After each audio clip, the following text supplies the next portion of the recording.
വിശുദ്ധ വീതിയുടെ മറ്റൊരു എപ്പിസോഡിലേക്ക് സ്വാഗതം. ഇന്ന് നിങ്ങൾ കാണുന്ന പോലെ എന്നോടൊപ്പം മനു ഇല്ല. മനു ചില ജോലി തിരക്കുകളൊക്കെ കാരണം ഈ ഷൂട്ടിന് എത്താൻ സാധിക്കാത്തതാണ്. ഇനി അങ്ങോട്ട് 2-3 എപ്പിസോഡിലേക്ക് ഞാൻ ഒറ്റയ്ക്കായിരിക്കും നിങ്ങളോടൊപ്പം ഉണ്ടായിരിക്കുക. എന്താണെങ്കിലും നമുക്ക് സ്ട്രേറ്റ് അവേ ടോപ്പിക്കിലേക്ക് കടക്കാം. ഇന്ന് നമ്മൾ ചർച്ച ചെയ്യാൻ പോകുന്ന ടോപ്പിക്ക് വിദ്യാഭ്യാസത്തിനെ കുറിച്ചാണ്. ഇന്ന് പല മാതാപിതാക്കൾക്കും വളരെയധികം കൺസേൺ ഉള്ളൊരു മേഖലയാണ് വിദ്യാഭ്യാസം. ഏത് സ്കൂള് തിരഞ്ഞെടുക്കണം, എന്ത് കരിയറിലോട്ട് വിടണം, എന്ത് എഡ്യൂക്കേഷനാണ് കൊടുക്കേണ്ടത് എന്നിങ്ങനെ ഒരുപാട് കൺസേൺസ് ഉള്ള ഒരു കാലഘട്ടമാണ് ഇപ്പോൾ, അല്ലേ? ഇതിനെക്കുറിച്ച് സംസാരിക്കാനായിട്ട് നമ്മളോടൊപ്പം ഉള്ളത് പോൾ ചേട്ടനും രജി ചേച്ചിയാണ്. നമുക്ക് അവരോട് ആദ്യത്തെ ചോദ്യം ചോദിക്കാം. ചേട്ടാ, നിങ്ങളുടെ കുടുംബത്തിൽ നിങ്ങൾ എന്തുമാത്രം ഇമ്പോർട്ടൻസ് ആണ് ഈ വിദ്യാഭ്യാസത്തിന് കൊടുക്കുന്നത്? ഞങ്ങൾ ബാംഗ്ലൂർ താമസിക്കുകയായിരുന്നു. ഞങ്ങൾക്ക് സ്വന്തമായിട്ടൊരു അപ്പാർട്ട്മെൻ്റ് ഉണ്ട് അവിടെ. അപ്പോൾ അത് ഞങ്ങൾ റീസെൻ്റായിട്ട് റിനോവേറ്റ് ചെയ്ത് ഭംഗിയാക്കി ഞങ്ങൾ അവിടെ താമസിക്കുകയായിരുന്നു. അപ്പോൾ മൂത്ത മകളുടെ അഡ്മിഷൻ്റെ സമയമായി. അപ്പോൾ ഏത് സ്കൂളിൽ ചേർക്കണം എന്നുള്ളൊരു ഡിസിഷനായിരുന്നു ഏറ്റവും വലിയൊരു ഡിസിഷൻ ആ സമയത്ത് ഞങ്ങൾക്ക് എടുക്കേണ്ടിയിരുന്നത്. അപ്പോൾ ഞങ്ങൾ അടുത്തുള്ള സ്കൂളുകളിലൊക്കെ അന്വേഷിച്ചു, ഫ്രണ്ട്സായിട്ടൊക്കെ അന്വേഷിച്ചു. അപ്പോൾ ഞങ്ങൾ സ്പെഷ്യൽ സർക്കിളിൽ ഫ്രണ്ട്സ് സജസ്റ്റ് ചെയ്തു, നല്ലൊരു സ്കൂളിൽ പറ്റി സജസ്റ്റ് ചെയ്തു. അപ്പോൾ ഞങ്ങളുടെ മനസ്സിൽ ഉണ്ടായിരുന്ന ഒരു ആഗ്രഹം ഒരു കാത്തലിക് വാല്യൂ ബേസ്ഡ് എഡ്യൂക്കേഷൻ തരുന്ന ഒരു സ്കൂളിൽ തന്നെ ചേർക്കണം എന്നായിരുന്നു. ആ സ്കൂള്, ഫ്രണ്ട്സ് സജസ്റ്റ് ചെയ്ത സ്കൂള് കുറച്ച് ദൂരെയായിരുന്നു. അതായത് ഡെയിലി പോയി വന്ന് കമ്മ്യൂട്ട് ചെയ്ത് പഠിക്കാൻ കൊച്ചു കൂട്ടിരിക്കുക അത് ബുദ്ധിമുട്ടായിരിക്കും. അപ്പോൾ അത് പ്രാക്ടിക്കലല്ല. പക്ഷെ ഞങ്ങൾ വിചാരിച്ചു അങ്ങനെ ഒരു ഡിഫിക്കൽട്ടായിട്ടൊരു ഡിസിഷൻ എടുക്കണോ, ഇത്രയും ബുദ്ധിമുട്ടിക്കണോ കൊച്ചിനെ, തൊട്ടടുത്തുള്ളൊരു നല്ല സ്കൂളുകളിൽ ഏതെങ്കിലും ചേർത്താൽ പോരെ. അപ്പോൾ അങ്ങനെയൊക്കെ ചിന്തിച്ച് അടുത്തുള്ള സ്കൂളിൽ നിന്നൊരു നല്ല സ്കൂളിൽ നിന്നൊരു അഡ്മിഷൻ ഫോമൊക്കെ വാങ്ങിച്ച് അപ്ലൈ ചെയ്യാൻ റെഡി ആയിട്ടിരിക്കുമായിരുന്നു. പക്ഷെ ഞങ്ങൾ അതിനെപ്പറ്റി പിന്നെയും പ്രാർത്ഥിച്ചു. അപ്പോൾ ഞങ്ങളുടെ ആ പ്രേരണ-അനുസരിച്ച് ഞങ്ങൾ ഡിസേൺ ചെയ്തപ്പോൾ ഞങ്ങൾക്ക് ആ സ്കൂളിൽ തന്നെ ചേർക്കാനാണ് ഞങ്ങൾക്ക് രണ്ടുപേർക്കും തോന്നിയത്. അപ്പോൾ ഞങ്ങളുടെ താമസിക്കുന്ന അപ്പാർട്ട്മെൻറ്റ് തൊട്ടടുത്ത് ഞങ്ങളുടെ റിലേറ്റീവ്സും ഒക്കെ ഉണ്ടായിരുന്നു. അപ്പോൾ അതൊരു ശരിക്കും ഒരു എല്ലാം വിട്ട് പോകേണ്ട ഒരു ഡിസിഷനായിരുന്നു. അപ്പോൾ ഇപ്പോൾ ഞങ്ങൾ പ്രാർത്ഥിച്ച് തീരുമാനിച്ചു, സ്കൂളിൽ അപ്ലൈ ചെയ്തു. കുറച്ച് ഡിഫിക്കൽട്ടായിട്ടൊരു സാഹചര്യങ്ങളായിരുന്നു. ആ സമയത്ത് രാജി ക്യാരിയിങ് ആയിരുന്നു. ആ അഡ്മിഷൻ്റെ സമയത്ത് രാജിക്ക് നാട്ടിൽ പോകേണ്ട ഒരു ആവശ്യം ഉണ്ടായിരുന്നു. പക്ഷേ എല്ലാം ദൈവം കൃത്യമായിട്ട് മിറാക്കുലസായിട്ട് ക്രമീകരിച്ച് അവിടെ അഡ്മിഷൻ കിട്ടി. അതിന് ഞങ്ങൾ ചേർന്നു. എന്നിട്ട് ഞങ്ങൾ ഈ വീട് വിറ്റു. ആക്ച്വലി അതും ദൈവം ക്രമീകരിച്ചു. എത്രയും വേഗം വിൽക്കാനായിട്ടും ആ സ്കൂളിൻ്റെ അടുത്തേക്ക് മാറാനായിട്ടും ഞങ്ങൾക്ക് ചെയ്യാൻ സാധിച്ചു. അതിനുശേഷം ഞങ്ങളുടെ മറ്റു മക്കളും അവിടെ തന്നെ അഡ്മിഷൻ കിട്ടി, അവിടെയും പഠിക്കാനായിട്ട് സാഹചര്യം ഉണ്ടായി. നിങ്ങളെടുത്ത ആ ഒരു തീരുമാനം വളരെ ഒരു ബോൾഡ് ആയിട്ടുള്ളൊരു തീരുമാനം തന്നെയായിരുന്നു, അല്ലെ? ഒരു കാത്തലിക് സ്കൂളിൽ മക്കളെ പഠിപ്പിക്കുക, അതിന് വേണ്ടിയിട്ട് സ്ഥലം മാറുക, അതിനൊക്കെ ഒരുപാട് ഇമ്പോർട്ടൻസ് നിങ്ങൾ കൊടുക്കുന്നതൊക്കെ ശരിക്കും ഭയങ്കര ഇൻസ്പിറേഷൻ ആണ് കേട്ടോ. എന്താണെങ്കിലും നിങ്ങൾ ഈ ഒരു ജേർണിയിലോട്ട് കടന്നപ്പോൾ, മക്കളെ പഠിപ്പിക്കാനുള്ള ആ ഒരു ജേർണിയിലോട്ട്, ആ ഒരു സ്റ്റേജിലോട്ട് നിങ്ങൾ കടന്നപ്പോൾ, പ്രത്യേകിച്ച് മക്കളെയൊക്കെ സ്കൂളിലോട്ട് വിട്ടു തുടങ്ങിയപ്പോൾ എന്തെങ്കിലുമൊക്കെ പ്രശ്നങ്ങൾ, എന്തെങ്കിലും ടീച്ചേഴ്സിൻ്റെ ഭാഗത്തുനിന്നോ അല്ലെങ്കിൽ എന്തെങ്കിലും പഠനത്തിൽ പുറകിലോട്ട് പോകുമ്പോൾ നിങ്ങൾ എന്ത് രീതിയിലുള്ള സപ്പോർട്ടാണ്, എന്ത് രീതിയിലുള്ളൊരു പുഷാണ് നിങ്ങൾ നിങ്ങളുടെ മക്കൾക്ക് കൊടുക്കുന്നതെന്നൊന്ന് പറയാമോ? അപ്പം മൂത്ത മകള് സ്കൂളിൽ നിന്ന് ഓരോ പ്രശ്നങ്ങളൊക്കെ ആയിട്ട് വരുമ്പോൾ ആദ്യം നമ്മളും ഇതായിട്ട് നമ്മൾ ഫേസ് ചെയ്യാൻ നമുക്കും അറിയില്ല, ഇതെങ്ങനെ എല്ലാം ശരിയാക്കി കൊടുക്കണമെന്നറിയില്ല. അവർ പ്രൊട്ടക്റ്റ് ചെയ്ത് മാറ്റി നിർത്താൻ പാടില്ല എന്ന് ഞങ്ങൾക്ക് മനസ്സിലായിരുന്നു. അപ്പോൾ അത് ഫേസ് ചെയ്യാനായിട്ട് അവരെ പഠിപ്പിക്കാനായിട്ടാണ് നമ്മൾ ശ്രമിച്ചുകൊണ്ടിരുന്നത്. അപ്പോൾ ഈശോയോട് പ്രാർത്ഥിക്കുമ്പോഴും അതിനുള്ള ജ്ഞാനം ഞങ്ങൾക്ക് തരണേ എന്നാണ് ഞാനും പോളും പ്രാർത്ഥിച്ചുകൊണ്ടിരുന്നത്. അപ്പോൾ ഒരു ഇൻസിഡൻറ്റ് ഓർമ്മ വരുന്നത്, മൂത്തയാൾ ഒരിക്കൽ സ്കൂളിൽ നിന്ന് വന്ന് അവളെ സ്കൂളിലോട്ട് പോകാനായിട്ട്, പിറ്റേ ദിവസം പോകാനായിട്ട് അവൾ ഒട്ടും അങ്ങോട്ട് ഒരു ആഗ്രഹം കാണിക്കുന്നില്ല. അപ്പോൾ രാവിലെ ആയപ്പോൾ അവൾ എനിക്ക് വയ്യ, എനിക്ക് സുഖമില്ല എന്നൊക്കെ പറഞ്ഞു. പെട്ടെന്ന് മനസ്സിലോട്ട് ഈശോ ഒരു ഇൻസ്പിറേഷൻ തരുവാണ്, ഇതല്ല പ്രശ്നം, അവളോട് പോയിരുന്ന് സംസാരിക്കുക എന്നിങ്ങനെ ഒരു ഇൻസ്പിറേഷൻ മനസ്സിലേക്ക് വന്നു. അപ്പോൾ പോൾ ഓഫീസിലേക്ക് പോയി. അപ്പോൾ ഞാനും അവളാണുള്ളത്, ഇളയ കുട്ടികളുണ്ട്. അപ്പോൾ അവളോട് കൂടെ ഇരുന്ന് അവളോട് സംസാരിച്ചു, എന്താണ് പ്രശ്നം, എന്തെങ്കിലും കുഴപ്പമുണ്ടോ സ്കൂളിൽ. അപ്പോൾ അവളിങ്ങനെ പറഞ്ഞു, ഇങ്ങനെ ഒരു ഹോംവർക്ക് ഉണ്ടായിരുന്നു, ഞാൻ സ്കൂളിൽ ടെക്സ്റ്റ് ബുക്ക് വെച്ച് മറന്നുപോയി, ഞാൻ ചെയ്തിട്ടില്ല, ടീച്ചർ എന്നെ വഴക്ക് പറയും. അന്ന് വളരെ ചെറുതാണ്, 1-ലോ ഒക്കെയാണ് പഠിക്കുന്നത്. അപ്പോൾ ആ ഒരു സമയത്ത് ഞാൻ അവളെ എൻ്റെ അടുത്ത് വിളിച്ചിരുത്തി, നമുക്കൊന്ന് പോയി നോക്കാം സ്കൂളിലേക്ക്, ഇങ്ങനെ വീട്ടിലിരിക്കാൻ പറ്റില്ല, ടീച്ചറുടെ അടുത്ത് ചെന്ന് പറയണം, നമുക്ക് നോക്കാം ടീച്ചർ എങ്ങനെയാണ് പറയുന്നത് എന്നൊക്കെ പറഞ്ഞ് ഞാൻ അവളെയും കൊണ്ട് ഉള്ളിൽ ഞാൻ പ്രാർത്ഥിച്ചു ഈശോയുടെ അടുത്ത്, ഈശോയെ ടീച്ചർ അത് പീസ്ഫുള്ളായിട്ട് അത് ഹാൻഡിൽ ചെയ്യാനായിട്ട് ടീച്ചറിനെ നീ ഒരുക്കണേന്ന് പ്രാർത്ഥിച്ചുകൊണ്ടാണ് ഞാൻ പോകുന്നത്. അപ്പോൾ അവളെയും കൂട്ടി ഞാൻ കാറൊക്കെ എടുത്ത് ഞാനും അവളും കൂടെ സ്കൂളിലേക്ക് പോയി. അപ്പോൾ റിസപ്ഷനിസ്റ്റിനോട് ഞാൻ പറഞ്ഞു, ഞാൻ വെയിറ്റ് ചെയ്യുവാണ്, ഇങ്ങനെ ഒരു പ്രശ്നമുണ്ട്. അപ്പോൾ അവളത് പോയി എന്ന് ഇരിക്കട്ടെ ക്ലാസ്സിൽ, അവൾക്ക് പറ്റില്ല, അവൾക്ക് സുഖമില്ല എന്ന് പറയാണ്, ഞാൻ തിരിച്ചു കൊണ്ടുപോകാമെന്ന് പറഞ്ഞ് ഞാൻ റിസപ്ഷനിൽ വെയിറ്റ് ചെയ്തു. അപ്പോൾ എനിക്ക് ഓർമ്മയുണ്ട് അവളെ സ്റ്റെപ്സ് കയറി പോവാണ്. അപ്പോൾ കരഞ്ഞിട്ടാണ് കയറി പോകുന്നത്, പേടിച്ചിട്ട് എനിക്ക് വയറുവേദന ഉണ്ടെന്നൊക്കെ പറയുന്നുണ്ട്. ഞാൻ പറഞ്ഞു പോയി പറഞ്ഞിട്ട് വാ എന്ന് പറഞ്ഞ് ഞാൻ വിട്ടു. അങ്ങനെ ഞാനിവിടെ ഇരുന്ന് പ്രാർത്ഥിച്ചുകൊണ്ടിരുന്ന മാതാവിനോട് ടീച്ചർ അത് പീസ്ഫുള്ളായിട്ട് ഹാൻഡിൽ ചെയ്യാൻ ടീച്ചറിനെ ഒരുക്കണേന്ന് പറഞ്ഞ്, അങ്ങനെ അവൾ ചെന്ന് ക്ലാസ്സിലിരുന്ന് ടീച്ചറുടെ അടുത്ത് പറഞ്ഞു ഞാൻ ചെയ്തിട്ടില്ല, ഞാൻ സ്കൂള് ബുക്ക് വെച്ച് മറന്നുപോയി എന്നെല്ലാം പറഞ്ഞ് അവളെ തിരിച്ചിറങ്ങി വന്നിട്ട് നെക്സ്റ്റ് പീരീഡിൽ എൻ്റെ അടുത്ത് പറഞ്ഞു, അമ്മ പൊക്കോ വീട്ടിലേക്ക്, ഞാൻ എല്ലാ സ്കൂളും ക്ലാസ് അറ്റൻഡ് ചെയ്തിട്ട് ഞാനിനി വരുന്നുള്ളൂ എന്ന് പറഞ്ഞു.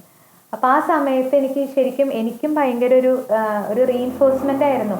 കർത്താവ് തരുന്ന പ്രേരണകൾ വെച്ച് നമ്മൾ മുന്നോട്ട് പോകുമ്പോൾ ഈശോ നമ്മളുടെ പാരൻറ്റിങ്ങിൽ നമ്മളെ ഗൈഡ് ചെയ്യും എന്നുള്ള ഒരു കാര്യത്തിൽ ഒരു വലിയ റീഇൻഫോഴ്സ്മെൻറ്റും കൂടിയായിരുന്നു. അപ്പോൾ പ്രശ്നങ്ങൾ വരുമ്പോൾ മക്കളെ ഒരിക്കലും പ്രൊട്ടക്റ്റ് ചെയ്ത് അതിൽ നിന്ന് മാറ്റി നിർത്താതെ അവരെ ഫേസ് ചെയ്യാനായിട്ട്, അവരുടെ കൂടെ നിന്ന് അവരെ ഫേസ് ചെയ്യിപ്പിക്കാനായിട്ടാണ് ഞാനും പോളും പലപ്പോഴും ശ്രമിച്ചിട്ടുള്ളത്.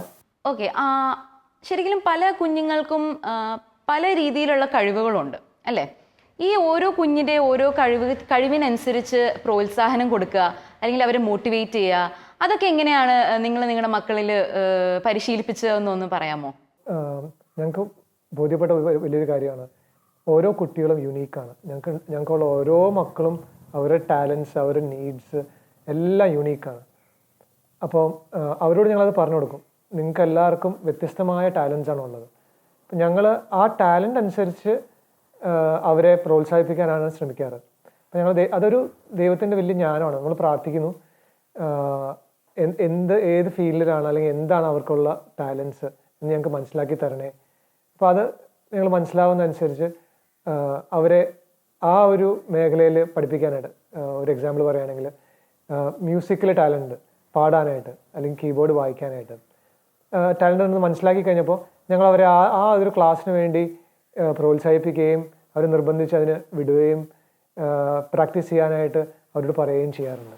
അതുപോലെ മക്കൾ തമ്മിലും കമ്പയർ ചെയ്യാറില്ല.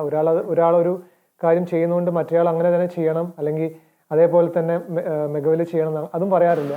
പിന്നെ വേറൊരു കാര്യം ഞങ്ങൾ പറയാറ്, ഉഴപ്പാൻ അവരെ അനുവദിക്കാറില്ല. സ്ട്രിക്റ്റായിട്ട് നിങ്ങൾക്ക് കഴിവുള്ളതിൽ നിങ്ങൾ എഫേർട്ട് ഇട്ട് പഠിക്കണം, പഠിക്കൽ നിങ്ങളുടെ റെസ്പോൺസിബിലിറ്റി ആണ് എന്നാണ് അവരോട് പറഞ്ഞു കൊടുക്കാറ്. പിന്നെയുള്ളത്, ഇവർക്ക് ഫെയിലിയേഴ്സ് വരുമ്പോൾ അതെങ്ങനെ ആക്സെപ്റ്റ് ചെയ്യാനായിട്ട് ഇവരെ പഠിപ്പിക്കണം. അത് ഞങ്ങൾ ഇപ്പോഴും ശ്രമിച്ചുകൊണ്ടിരിക്കുന്ന ഒരു കാര്യമാണ്. അപ്പോൾ ചില സമയത്ത് കോമ്പറ്റീഷൻസ് ഒക്കെ ചെല്ലുമ്പോൾ കുറേ ഹാർഡ് വർക്ക് ചെയ്താലും കിട്ടില്ല, അല്ലെങ്കിൽ പഠിച്ച് തന്നെ ചിലപ്പോൾ കുറേ പഠിച്ചിട്ടും മറന്നു പോകുന്ന സിറ്റുവേഷൻസ് ഒക്കെ വന്നിട്ടുണ്ട്. അത് കിട്ടില്ലെങ്കിൽ എങ്ങനെ സങ്കടപ്പെടാതെ, സങ്കടം വരുമെങ്കിലും അതിൽ നിന്ന് എങ്ങനെ അവരെ മാറ്റിയെടുക്കാൻ. അപ്പോൾ ഞങ്ങൾ ചെയ്യുന്നൊരു എക്സസൈസ് എന്ന് പറയുന്നത്, വെൻ യു ആർ സാഡ് പറയും, you offer it up for the love of Jesus and become happy. അപ്പോൾ അവർ ചെയ്യുന്നത്, ഇപ്പോൾ അവർക്ക് കിട്ടിയില്ലെങ്കിൽ ഞാനും പോളും പറഞ്ഞു കൊടുക്കുന്നത്, ഇപ്പോൾ നിന്നെക്കുറിച്ചുള്ള വിൽ ഓഫ് ഗോഡ്, ഇത് നീ സന്തോഷത്തോടു കൂടെ ആക്സെപ്റ്റ് ചെയ്യുക എന്നുള്ളതാണ്. അവരോട് പറഞ്ഞു കൊടുക്കാറ്, do everything for the greater glory and owner of God. അപ്പോൾ നിങ്ങൾ എന്ത് ചെയ്താലും അത് ദൈവമഹത്വത്തിനായിട്ട് ചെയ്യുക. അപ്പോൾ കോമ്പറ്റീഷന് പോകുമ്പോഴും നിങ്ങളുടെ മാക്സിമം ടാലൻറ്റ് ഉപയോഗിച്ച് പ്രാക്ടീസ് ചെയ്ത് അത് പെർഫോം ചെയ്യുക. അതിൻ്റെ റിസൾട്ട് കിട്ടുമോ ഇല്ലയോ എന്നല്ല ഇമ്പോർട്ടൻറ്റ്. അതേപോലെ എക്സാമിനേഷനും മാർക്ക് കിട്ടുമോ ഇല്ലയോ എന്നല്ല ഇമ്പോർട്ടൻറ്റ്. അതും മാക്സിമം പഠിച്ച് മനസ്സിലാക്കി പഠിക്കുക. അതാണ് നിങ്ങളെക്കുറിച്ചുള്ള ദൈവത്തിൻ്റെ ഹിതം. ദൈവം കൺസിഡർ ചെയ്യുന്ന നമ്മുടെ എഫേർട്ടാണ്, റിസൾട്ട് അല്ല. അപ്പോൾ എഫേർട്ടിനെയാണ് നമ്മൾ ഇമ്പോർട്ടൻസ് കൊടുക്കുന്നത്. അപ്പോൾ അതുപോലെ തന്നെ ഈ ജലസിയുടെ ഒരു ആസ്പെക്റ്റ് വരുമല്ലോ. അപ്പോൾ നമ്മൾ സിബ്ലിങ്സിൻ്റെ ഇടയിലായാൽ പോലും ഒരാൾക്ക് കിട്ടി, ഒരാൾക്ക് കിട്ടിയില്ല. ഇപ്പോൾ കോമ്പറ്റീഷന് വേറൊരാൾക്ക് കിട്ടി, എനിക്ക് കിട്ടിയില്ല. അപ്പോൾ അങ്ങനത്തെ പല സിറ്റുവേഷൻസും ഫേസ് ചെയ്തപ്പോഴും ഞങ്ങൾക്ക് തോന്നിയിട്ടുള്ളൊരു കാര്യം, ഞങ്ങൾക്ക് അത് ഈശോ തരുന്നൊരു ഗ്രേസ് ആണ്. ആ സമയത്ത് അങ്ങനെ പറയാനായിട്ട് നമ്മളെ എക്യുപ്ഡ് ആക്കാം, ഞങ്ങളുടെ കഴിവല്ല. അപ്പം ഞങ്ങൾ പറഞ്ഞു കൊടുക്കും, ആ കുട്ടിക്കും ദൈവം ടാലൻസ് കൊടുത്തിട്ടുണ്ട്, നിനക്കും ടാലൻസ് തന്നിട്ടുണ്ട്. അപ്പോൾ മറ്റൊരു കുട്ടി ദൈവം അവൾക്ക് കൊടുത്ത ആ ടാലൻറ്റിനെ നന്നായിട്ട് പെർഫോം ചെയ്യുന്ന കാണുമ്പോൾ we should be really happy for that. നിങ്ങൾ പറഞ്ഞ എക്സ്പീരിയൻസ് വളരെയധികം ടച്ചിങ് ആയിരുന്നു. ഒരുപാട് നല്ല നല്ല കാര്യങ്ങൾ നിങ്ങൾ ഷെയർ ചെയ്യുകയുണ്ടായി. താങ്ക് യു സോ മച്ച് ചേട്ടാ, താങ്ക് യു സോ മച്ച് ചേച്ചി, thank you for being with us. ഇതിനെക്കുറിച്ച് കൂടുതൽ അറിയാനായിട്ട് ടോജിൻ ചേട്ടനും മീനു ചേച്ചിയും നമുക്ക് അവിടെ ഒരു ഗസ്റ്റിനെ റെഡിയാക്കി നിർത്തിയിട്ടുണ്ട്. നമുക്ക് അവരിലേക്ക് കടക്കാം. ടോജിൻ ചേട്ടാ, ഹായ് ടോജിൻ ചേട്ടാ, ഹായ് മീനു ചേച്ചി, കേൾക്കാമോ? കേൾക്കാം. യെസ്, കേൾക്കുന്നുണ്ട്. ഓക്കെ, അപ്പൊ ചേട്ടാ പറഞ്ഞോളൂ, ആരാണ് ഇന്നത്തെ നമ്മുടെ അതിഥി? അപ്പോൾ ഇന്ന് നമ്മുടെ കൂടെ ഉള്ളത് ജോജു സാറാണ്. Yes, welcome Joju sir. Joju sir ട്രിവാൻഡ്രത്താണ് താമസിക്കുന്നത്, ടീച്ചറാണ്. ഒപ്പം മലങ്കര സുവിശേഷ സംഘത്തിൻ്റെയും പ്രോ ലൈഫ് മിനിസ്ട്രിയുടെയും വിവാഹ ഒരുക്കത്തിൻ്റെയൊക്കെ അങ്ങനെ പല മേഖലകളിലായിട്ട് പ്രവർത്തിച്ചുകൊണ്ടിരിക്കുന്ന ഒരുപാട് എക്സ്പീരിയൻസ് ഉള്ള ഒരാളാണ്. ഭാര്യ ദീപ്തി ചേച്ചിയും ഒരു ടീച്ചറാണ്, 4 മക്കളാണ്. അപ്പോൾ ഒരുപാട് സന്തോഷത്തോടെ സാറിനെ ഈ വിശുദ്ധവേദിയിലേക്ക് സ്വാഗതം ചെയ്യുന്നു. ജോയ് സാറ് ഒരു ടീച്ചറാണല്ലോ, അപ്പോൾ എഡ്യൂക്കേഷൻ എന്നതുകൊണ്ട് ഈ ഒരു കാലഘട്ടത്തിൽ, ഇന്നത്തെ ഒരു ജനറേഷനിൽ നമ്മൾ അതുകൊണ്ട് എന്താണ് നമ്മൾ മനസ്സിലാക്കേണ്ടത്, ഒന്ന് ഷെയർ ചെയ്യാമോ? വളരെ ഇമ്പോർട്ടൻ്റ് ആയിട്ടുള്ള ചോദ്യമാണ് ചോദിച്ചത്, എന്താണ് വിദ്യാഭ്യാസം എന്നുള്ളത്. പലപ്പോഴും നമ്മൾ എന്താണ് വിദ്യാഭ്യാസം എന്നറിയാതെയാണ് നമ്മുടെ മക്കൾക്ക് വിദ്യാഭ്യാസം കൊടുക്കുന്നത്.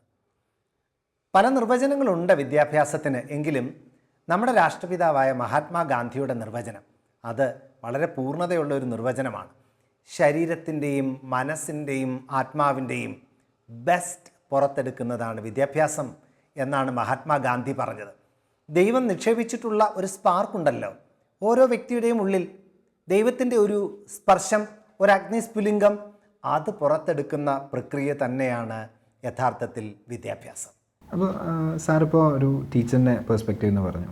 അപ്പോൾ ഇനി സാർ തന്നെ ഒരു പാരൻറ്റിൻ്റെ പെർസ്പെക്റ്റീവ് ആണ്. നമുക്ക് പിള്ളേരെ അല്ലെങ്കിൽ നമ്മുടെ മക്കൾ, അവരെ എങ്ങനെ മാതാപിതാക്കൾക്ക് ഈ ഒരു എഡ്യൂക്കേഷൻ സിസ്റ്റത്തിൽ തന്നെ സപ്പോർട്ട് ചെയ്യാം, അല്ലെങ്കിൽ അവരെങ്ങനെയാണ് ഗൈഡ് ചെയ്യേണ്ടത്, ആ ഒരു കാര്യത്തിൽ ഒന്ന് പറയാൻ പറ്റുമോ? കാരണം പല രീതികളിലും മാതാപിതാക്കൾ അവർക്ക് ചിലപ്പോൾ അറിവില്ലായിരിക്കാം, എന്നാലും അത് സാറിന് എന്ത് തോന്നുന്നു, അവരെങ്ങനെയാണ് കുട്ടികളെ സപ്പോർട്ട് ചെയ്യേണ്ടത്? വളരെ പ്രസക്തമായ ചോദ്യം. എന്താണ് മാതാപിതാക്കന്മാരുടെ ദൗത്യം?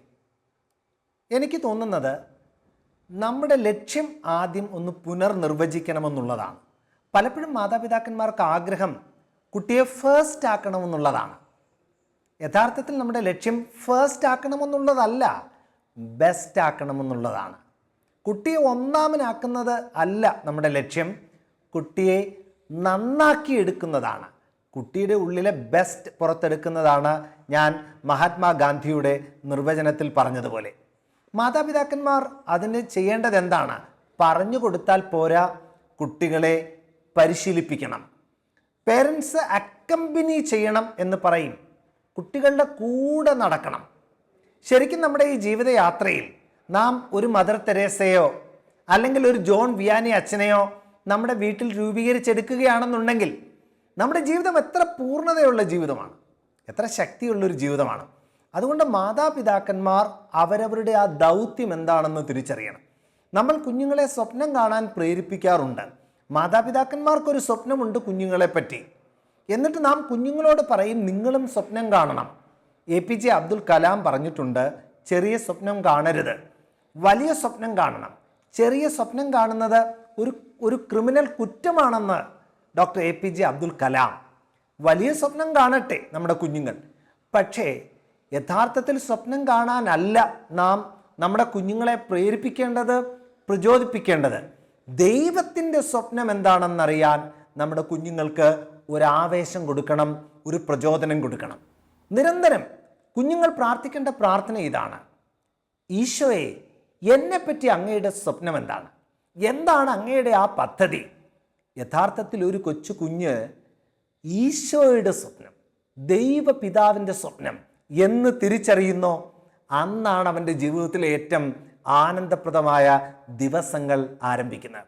ജെറമ്യ 29:11 കർത്താവ് നമ്മോട് പറയുന്നില്ലേ, എനിക്ക് നിന്നെപ്പറ്റി ഒരു സ്വപ്നമുണ്ട്, അത് നിൻ്റെ നാശത്തെപ്പറ്റിയുള്ള ഒരു സ്വപ്നമല്ല, നിനക്ക് ക്ഷേമത്തിനുള്ള ഒരു സ്വപ്നമാണത്, നിനക്ക് സുരക്ഷിതമായ ഒരു ഭാവി നൽകുന്ന, നിനക്ക് പ്രത്യാശ നൽകുന്ന ഒരു സ്വപ്നം.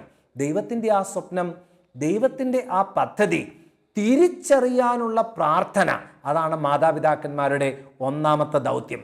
തിരിച്ചറിയുവാൻ നാം വീട്ടിൽ ഒരുക്കി കൊടുക്കേണ്ട സാഹചര്യങ്ങൾ, അതാണ് മാതാപിതാക്കന്മാരുടെ രണ്ടാമത്തെ ദൗത്യം. ഈ 2 ദൗത്യങ്ങൾ വളരെ ക്രിയാത്മകമായി നാം ചെയ്യാൻ തയ്യാറായാൽ നമ്മുടെ കുഞ്ഞുങ്ങൾ കറക്റ്റ് ട്രാക്കിൽ വീഴും. നമ്മുടെ മക്കളുടെ ഉള്ളിലുള്ള ഈ ടാലൻ്റ് ഉണ്ടല്ലോ, അത് തിരിച്ചറിയാൻ മാതാപിതാക്കന്മാർ അവരുടെ കൂടിരിക്കണം, അവരെ നിരീക്ഷിക്കണം, അവരോടൊപ്പം സമയം ചെലവഴിക്കണം, അവരോടൊപ്പം കളിക്കണം, ചിരിക്കണം, ചുമ്മാതെ നടക്കാൻ പോകണം, കുഞ്ഞുങ്ങളോട് ഒത്തിരി സംസാരിക്കണം, അവർ എന്തൊക്കെയാണ് ശ്രദ്ധിക്കുന്നതെന്ന് നോക്കണം, എന്ത് കാണുമ്പോഴാണ് അവരുടെ കണ്ണ് വികസിക്കുന്നത് എന്ന് നാം ശ്രദ്ധിക്കണം. ഇങ്ങനെ കുഞ്ഞുങ്ങളെ അടുത്തറിയുകയും അവരെ മനസ്സിലാക്കുകയും ചെയ്യുമ്പോഴാണ് നമ്മൾ ആ ജീനിയസിനെ തിരിച്ചറിയുന്നത്, ദൈവം അവരുടെ ഉള്ളിൽ നിക്ഷേപിച്ചിരിക്കുന്ന സ്പാർക്ക് തിരിച്ചറിയുന്നത്. അപ്പോൾ നമ്മുടെ കുഞ്ഞിൻ്റെ ഉള്ളിൽ ദൈവം നിക്ഷേപിച്ചിരിക്കുന്ന ആ ടാലൻ്റ് എന്താണെന്ന് തിരിച്ചറിയാൻ മാതാപിതാക്കന്മാർ അവരെ പ്രചോദിപ്പിക്കണം, അതിനുവേണ്ടി നിരന്തരം പ്രാർത്ഥിക്കുകയും ചെയ്യണം. അതാണ് നമ്മുടെ ദൗത്യം. ഓക്കെ, നമുക്കറിയാം ഓരോ കുട്ടികളുടെയും കാലിബറൊക്കെ ഡിഫറെൻ്റ് ആയിരിക്കും. അപ്പോൾ അതായത് ഒരു വീട്ടിലിപ്പോൾ 3 കുട്ടികളുണ്ടെങ്കിൽ 3 പേരുടെയും കഴിവ് ഡിഫറെൻ്റ് ആയിരിക്കും. അപ്പോൾ സാധാരണ ഇപ്പം പേരൻസൊക്കെ മിക്ക പേരൻസും ചെയ്യുന്ന കാര്യം എന്ന് വെച്ചാൽ അവനെ കണ്ടുപിടിക്കുക, അല്ലെങ്കിൽ അപ്പുറത്തെ വീട്ടിലെ കുട്ടിയെ കണ്ടുപിടിക്കുക, ഒരു തരത്തിൽ കമ്പാരിസൺസ് ഒക്കെ ചെറിയ രീതിയിലെങ്കിലും നടക്കുന്നുണ്ടെന്നാണ് തോന്നുന്നത്. അപ്പോൾ എങ്ങനെയാണ് ഈ വീക്കായിട്ടുള്ള പഠിക്കാനൊക്കെ ഇച്ചിരി വീക്കായിട്ടുള്ള കുട്ടികളൊക്കെ എങ്ങനെ പേരൻസിന് അവരെ ഒന്ന് ഗൈഡ് ചെയ്യാൻ പറ്റും? ഒന്ന് ഷെയർ ചെയ്യാമോ? മാതാപിതാക്കന്മാരുടെ ഏറ്റവും വലിയൊരു സ്ട്രെസ്സിൻ്റെ മേഖലയാണിത്. ചോദ്യം വളരെ ആപ്റ്റായിട്ടുള്ള ഒരു ചോദ്യമാണ്. പഠിക്കാൻ ബുദ്ധിമുട്ടുന്ന കുഞ്ഞുങ്ങളെ, പഠനത്തിൽ നാം സ്വപ്നം കാണുന്നത് പോലെ കയറി വരാത്ത കുഞ്ഞുങ്ങളെ നമുക്ക് എങ്ങനെ സ്നേഹത്തോടെ പരിഗണിക്കാനാവും? എപ്പോഴും ജോൺ വിയാനി അച്ഛനെ ഓർക്കണം. നമ്മൾ ശ്രദ്ധിക്കേണ്ട കാര്യം ഇതാണ്. അക്കാഡമിക്കലി വളരെ ഡൗൺ ആയിപ്പോയി, പഠിച്ചുയരാനൊന്നും ജോൺ വിയാനി അച്ഛന് സാധിച്ചില്ല. പക്ഷേ ദൈവം എടുത്തുയർത്തിയത് കണ്ടോ? കുഞ്ഞുങ്ങളുടെ മാർക്ക് കുറയുമ്പോഴും നമ്മുടെ പ്രതീക്ഷ കുറയരുത്. നമ്മുടെ കുഞ്ഞുമക്കളോട് നാം ഇങ്ങനെ പറയണം, മോനെ മോളെ, നിൻ്റെ ഉള്ളിൽ ഈശോയാണ്, നീ ഞങ്ങളുടെ കുഞ്ഞല്ല, നീ ഈശോയുടെ കുഞ്ഞാണ്. ഈശോയ്ക്ക് നിന്നെപ്പറ്റി ഒരു പദ്ധതിയുണ്ട്. കറക്റ്റായിട്ട് നീ പ്രാർത്ഥിച്ചിരുന്നാൽ മതി, തക്ക സമയത്ത് കർത്താവ് വേണ്ടത് പ്രവർത്തിക്കുമെന്ന്. നമ്മുടെ കുഞ്ഞുമക്കളോട് നിരന്തരം പരിശുദ്ധാത്മാവിന് വേണ്ടി പ്രാർത്ഥിക്കാൻ പറയണം. അവർ പരിശുദ്ധാത്മാവിന് വേണ്ടി പ്രാർത്ഥിക്കട്ടെ. പരിശുദ്ധാത്മാവ് കടന്നു വന്നു കഴിയുമ്പോൾ സ്നേഹം, ആനന്ദം, സമാധാനം, ക്ഷമ, ദയ, നന്മ, വിശ്വസ്തത, സൗമ്യത, ആത്മസംയമനം 9 ഫലങ്ങൾ കൊണ്ടുവരും. ജ്ഞാനം, ബുദ്ധി, അറിവ്, ആലോചന, ആത്മശക്തി, ദൈവഭയം, ദൈവഭക്തി 7 ദാനങ്ങളും തരും. പഠിത്തത്തിൽ വളരെ പിന്നിലായിരുന്നു ഞാൻ. 9ാം ക്ലാസ്സിൻ്റെ അവസാനം വരെ തോറ്റുകിടന്നതാണ്. പെട്ടെന്ന് ഈശോയുടെ ഒരു കൃപ കിട്ടി, ഒരു ടച്ച് കിട്ടി, ഒരു ബ്ലെസ്സിങ് കിട്ടി. ഒരു ആദ്യ കുർബാന അർപ്പണത്തിലൂടെയാണ്, ആദ്യ കുർബാന സ്വീകരണത്തിലൂടെയാണ് എൻ്റെ ജീവിതത്തിൽ പഠിക്കാനുള്ള കഴിവ് എൻ്റെ ജീവിതത്തിലേക്ക് കടന്നു വന്നത്. പിന്നീട് പഠിച്ച് നന്നായിട്ട് ഉയരാനും PhD എടുക്കുവാനും സ്കോളർഷിപ്പ് നേടുവാനും ഒക്കെ സാധിച്ചു. അതുകൊണ്ട് നമ്മുടെ കുഞ്ഞുമക്കൾ മാർക്ക് കുറച്ചു വാങ്ങിയാലും നമ്മുടെ സന്തോഷം കുറയരുത്. ജോൺ വിയാനി അച്ഛനെ ഓർക്കണം. ജോൺ വിയാനി അച്ഛൻ നമ്മുടെ മുന്നിൽ ഒരു മാതൃകയാകട്ടെ. കുഞ്ഞുങ്ങളുടെ മാർക്ക് കുറഞ്ഞു കഴിയുമ്പോൾ സ്ട്രെസ്ഡായി കുഞ്ഞുങ്ങളെ അടിക്കാനും ഉപദ്രവിക്കാനും സങ്കടപ്പെടുത്താനും നാം ഒരിക്കലും പരിശ്രമിക്കരുത്. അപ്പോൾ thank you very much Joji sir. തീർച്ചയായും ഇന്നത്തെ ഈ ഒരു കോമ്പറ്റേറ്റീവ് വേൾഡിൽ പിള്ളേരെക്കാളും കൂടുതൽ ടെൻഷൻ അടിക്കുന്ന മാതാപിതാക്കളാണ്. അപ്പോൾ അവർക്ക് തീർച്ചയായും ജോജി സാറിൻ്റെ വാക്കുകൾ ഒരുപാട് ഒരു ഇൻസ്പിറേഷൻ ആയിക്കോട്ടെ. Thank you very much. Thank you. Okay, അപ്പം എൽറിയ. താങ്ക് യു ചേട്ടാ, താങ്ക് യു ചേച്ചി. ഒരുപാട് നല്ല ഇൻപുട്സ് നമുക്ക് കേൾക്കാനിടയായി. നമുക്കിനി അച്ഛൻ എന്താണ് ഇതിനെക്കുറിച്ച് സംസാരിക്കാനുള്ളതെന്ന് നമുക്ക് കേൾക്കാം. Over to Philippines. ഈശോമിശിഹായ്ക്ക് സ്തുതിയായിരിക്കട്ടെ അച്ഛാ. ഈശോമിശിഹായ്ക്ക് സ്തുതിയായിരിക്കട്ടെ. നമ്മുടെ കുഞ്ഞുങ്ങളുടെ വിദ്യാഭ്യാസത്തെ പറ്റിയാണ് നമ്മുടെ ഇന്നത്തെ ധ്യാനവും സംസാരവും എല്ലാം. വിവാഹത്തിന് ശേഷം വിശുദ്ധമായ തലമുറയെ ജനിപ്പിക്കുക, അവർക്ക് ഏറ്റവും നല്ല വിദ്യാഭ്യാസം കൊടുക്കുക എന്നുള്ളതാണ് മാതാപിതാക്കളെ സംബന്ധിച്ച് ഏറ്റവും വലിയ ഉത്തരവാദിത്വം. സഭ പരമ്പരാഗതമായിട്ട് എന്തോരം ഡോക്യുമെൻറ്റുകളിലും പിതാക്കന്മാരുടെ ലേഖനങ്ങളിലേക്കാണ് കൃത്യമായിട്ട് പറഞ്ഞു വെക്കുന്നത്. അതുകൊണ്ട് വിദ്യാഭ്യാസം വളരെ പ്രധാനപ്പെട്ടതാണ്. സ്വാഭാവികമായിട്ട് നമ്മൾ വിദ്യാഭ്യാസം എന്നൊക്കെ പറയുമ്പോഴത്തേക്ക് മാതാപിതാക്കളായി നമ്മളൊക്കെ ചിന്തിക്കുന്നത് കുഞ്ഞിന് നല്ലൊരു സ്കൂൾ കണ്ടുപിടിക്കുക, ഏറ്റവും നല്ല സ്കൂൾ കണ്ടുപിടിക്കുക, എത്ര പണം മുടക്കിയാലും കുഴപ്പമില്ല, നല്ല സ്കൂൾ കണ്ടുപിടിക്കുക, നല്ലൊരു ട്യൂഷൻ അറേഞ്ച് ചെയ്യുക. പിന്നെ വിദ്യാഭ്യാസമൊക്കെ സ്കൂളിനെയും ടീച്ചേഴ്സിനെയും ട്യൂഷൻ്റെയും അവരുടെയൊക്കെ ഒരു ചുമലിലാണ് നമ്മൾ സങ്കല്പിക്കാറുണ്ട്. പക്ഷെ അതൊന്ന് തിരുത്തി പറയാനാണ് ആഗ്രഹിക്കുന്നത്. വിദ്യാഭ്യാസം പ്രൈമറിലി പേരൻസിൻ്റെ ഉത്തരവാദിത്തമാണ്. പേരൻസ് ആണ് ആദ്യ അധ്യാപകരും പ്രധാന അധ്യാപകരും. ശരിക്കും വിദ്യാഭ്യാസം തുടങ്ങുന്നത് നഴ്സറിയിലോ 1-ലോ 2-ലോ ഒന്നും അല്ല, ഉദരത്തിലാണ്.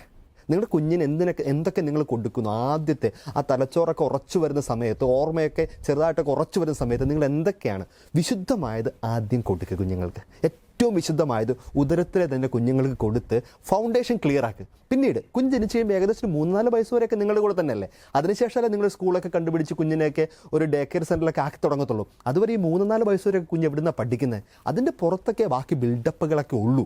അപ്പോൾ അതുകൊണ്ട് മാതാപിതാക്കൾ നിങ്ങൾ എത്ര കെയർഫുള്ളായിട്ട് വേണം ഓരോ വാക്ക് സംസാരിക്കാൻ. നിങ്ങളിൽ നിന്നാണ് കുഞ്ഞ് ആദ്യത്തെ വാക്ക് പഠിക്കുന്നത്, ആദ്യത്തെ എക്സ്പ്രഷൻസ് പഠിക്കുന്നത്, ആദ്യത്തെ പാട്ടുകൾ പഠിക്കുന്നത്. നിങ്ങളുടെ കുഞ്ഞ് ആദ്യമായിട്ട് പഠിച്ച വാക്കേതാ? അമ്മ അപ്പ എന്ന വാക്കൊക്കെ കഴിഞ്ഞാൽ പിന്നീട് കുറച്ചുകൂടെ കഴിയുമ്പോൾ കൊച്ചു പഠിക്കുന്ന വാക്കുകൾ ചില കടുംപെട്ട് വാക്കുകളൊക്കെ ആയിരിക്കും. അപ്പോൾ മാതാപിതാക്കൾ തന്നെയാണ് ആദ്യത്തെ സ്കൂള്. പിന്നീട് ഈ സ്കൂൾ കണ്ടുപിടിക്കുന്നൊരു സമയമുണ്ടല്ലോ, ഒരു 3-4 വയസ്സൊക്കെ കഴിയുമ്പോൾ കുഞ്ഞിന്. അപ്പോൾ നമ്മുടെ കൺസേൺ എന്നാ, നമ്മുടെ നാട്ടിലെ ഏറ്റവും ബെസ്റ്റ് സ്കൂൾ, എല്ലാ മാതാപിതാക്കളുടെ ആഗ്രഹം അതാണ്, നല്ല കാര്യം, ഏറ്റവും ബെസ്റ്റായിട്ട് തന്നെ സ്ഥലത്ത് കൊണ്ട് കൊടുക്കണം. പക്ഷേ ഈ 3-4 വയസ്സ് കൊണ്ടൊക്കെ നിങ്ങളുടെ കുഞ്ഞുങ്ങളെ നിങ്ങൾ ഒബ്സർവ് ചെയ്തിട്ടുണ്ടോ?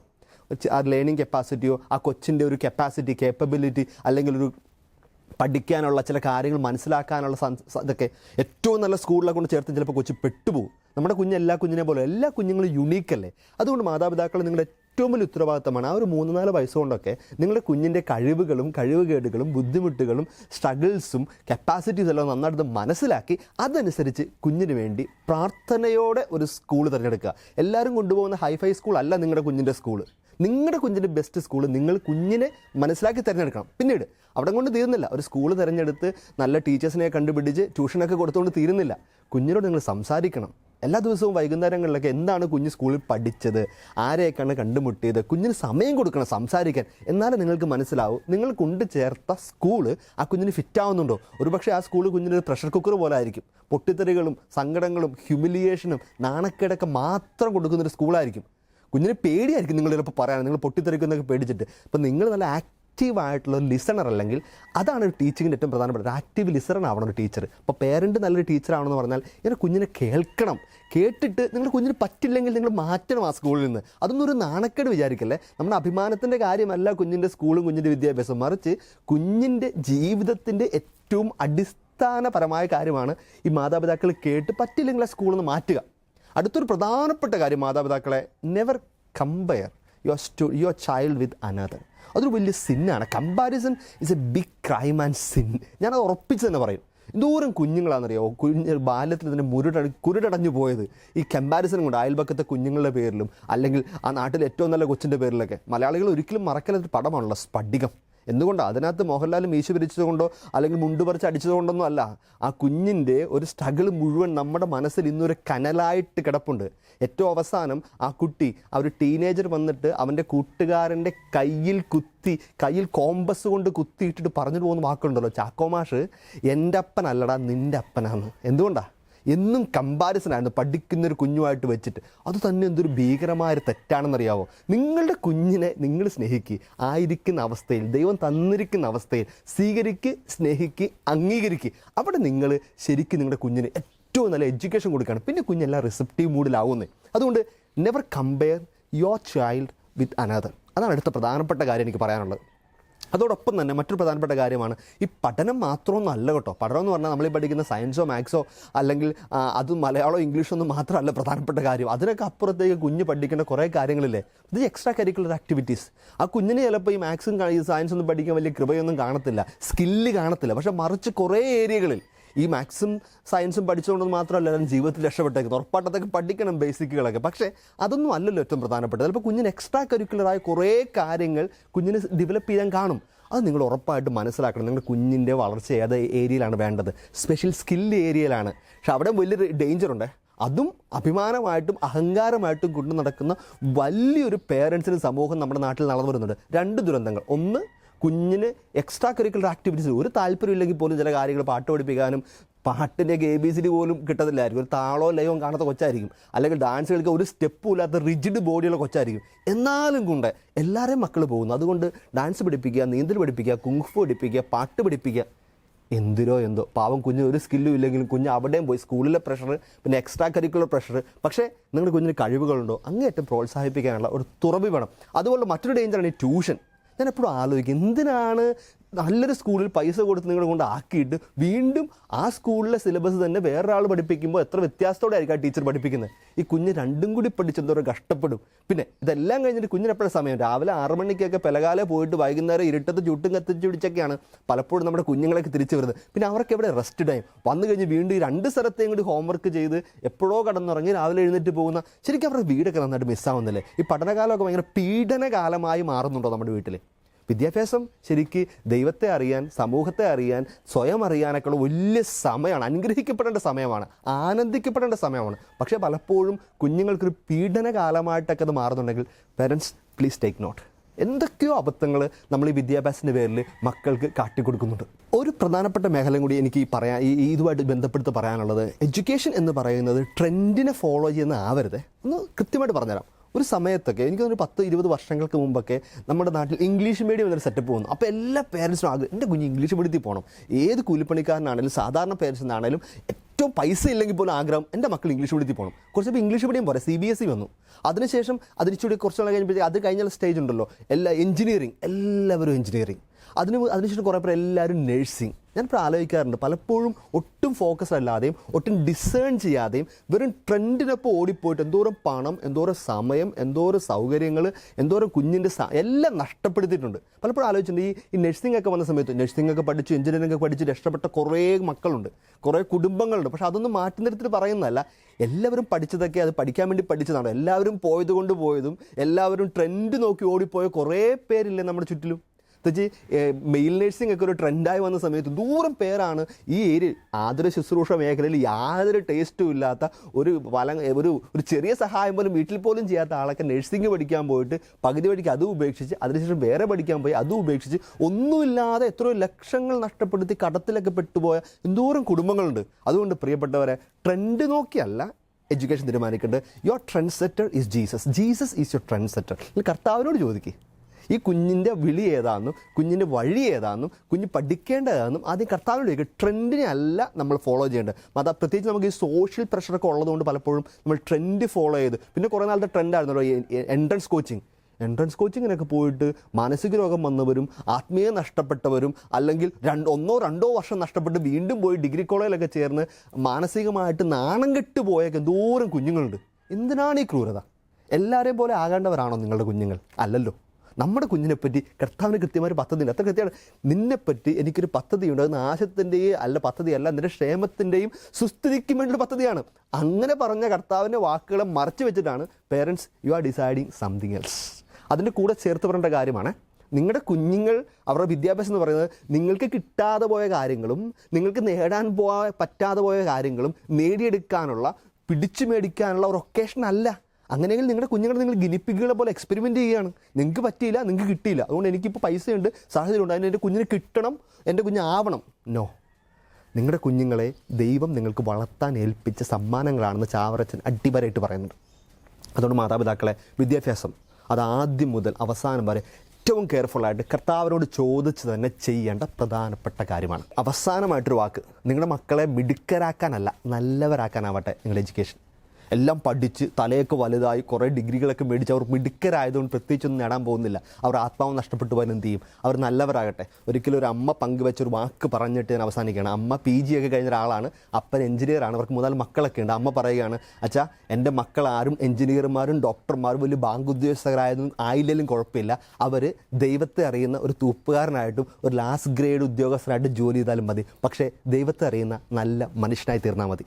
പ്രിയപ്പെട്ടവരെ, വിദ്യാഭ്യാസം നമ്മളെ സഹായിക്കേണ്ടത് നല്ല മനുഷ്യരാവാനും ദൈവത്തെ അറിയാനും സ്വയം അറിയാനും സമൂഹത്തെ അറിയാനൊക്കെയാണ്. അതുകൊണ്ട് മാതാപിതാക്കളെ പ്ലീസ്, പഠന സമയം പീഡന സമയമാക്കി മാറ്റരുത്. നമുക്കൊന്നിരുന്ന് പ്രാർത്ഥിക്കുക കൃപയ്ക്ക് വേണ്ടി. കർത്താവായ ദൈവമേ, ഞങ്ങൾക്ക് തന്ന മക്കളെ നിൻ്റെ കരങ്ങളിൽ തന്നെ ഏൽപ്പിച്ച് ഞങ്ങൾ പ്രാർത്ഥിക്കുന്നു.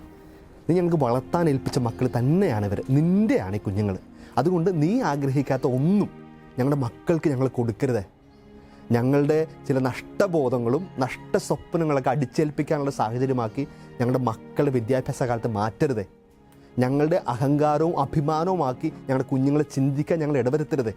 പ്രത്യേകിച്ച് ഞങ്ങളുടെ മക്കളെയൊക്കെ പ്രത്യേകമായിട്ട് സമർപ്പിക്കുന്നു. പരിശുദ്ധാത്മാവിന് ശക്തമായ വരദാനത്താൽ നിറഞ്ഞ് ജ്ഞാനത്താൽ നിറഞ്ഞ് ഞങ്ങളുടെ മക്കൾ പഠിക്കട്ടെ. പഠിക്കാനൊക്കെ ബുദ്ധിമുട്ട് നേരിടുന്ന തടസ്സങ്ങളുള്ള അഡിക്ഷൻസൊക്കെ ഉള്ള എല്ലാ മക്കളെയും ഈ നിമിഷം ഒന്ന് തൊട്ട് പ്രാർത്ഥിക്കണമേ കർത്താവേ.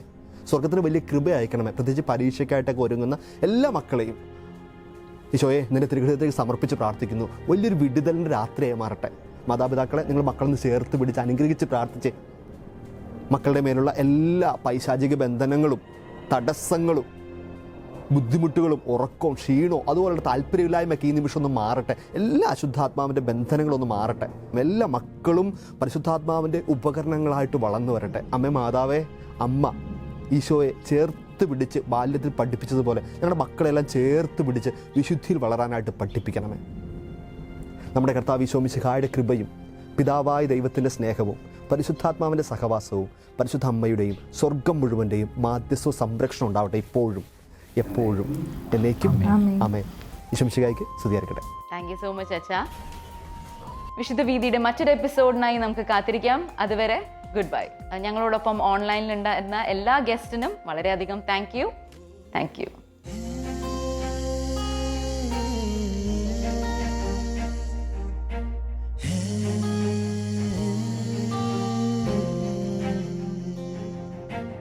ഒരു ചെറുപൂ വിരിയുന്ന കാലം,